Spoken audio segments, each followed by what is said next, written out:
ভালো আলেম আলিয়া মাদ্রাসা থেকে হওয়া সম্ভব না। আমি আমলে এই পাঠ্যপুস্তকগুলো একবারে সেম টু সেম কলেজের মতো সাজাই দিচ্ছি, স্কুলের মতো সাজিয়ে দিচ্ছি।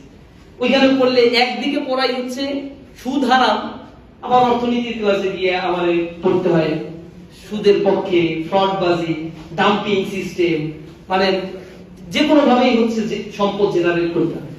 এগুলো যখন আমার বৈপরীত্য শিক্ষা দেওয়া হয়, কন্ট্রাডিক্টরি একটা এডুকেশন সিস্টেম আমার সামনে দেওয়া হচ্ছে, হালাল এবং হারামের মধ্যে সুস্পষ্ট পার্থক্য করার সুযোগটা এখানে নাই। অধিকাংশ স্কুলের স্টুডেন্টরা, মাদ্রাসার স্টুডেন্টরা তার আকীদাগত বিষয়, শরীয়তের বিষয়গুলো সম্বন্ধে ডাউট থাকে। পিওর ইসলামিক নলেজ, বালাগাত, মান্তিক অথবা তর্কশাস্ত্র, যেটা ইসলামের লজিক গুলো আমাদের এখানে চর্চা হয় না। নাম কাস্তে মুসলমান, ধর্মকে শুধুমাত্র, ইসলামকে শুধুমাত্র একটা ধর্ম মনে করি, এটাকে একটা জীবন বিধান মনে করি, যেখানে অর্থনীতির সলিউশন আছে, রাজনীতির সলিউশন আছে, শিক্ষা ব্যবস্থার সলিউশন আছে।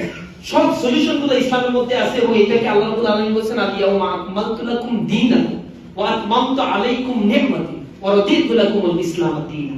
এটা হচ্ছে একটা complete and comprehensive code of life. সব কিছু খুঁটিনাটি আল্লাহ রাব্বুল আলামিন এই কোরআন শরীফের মধ্যে বর্ণনা করে দিয়েছেন। কিন্তু মানুষ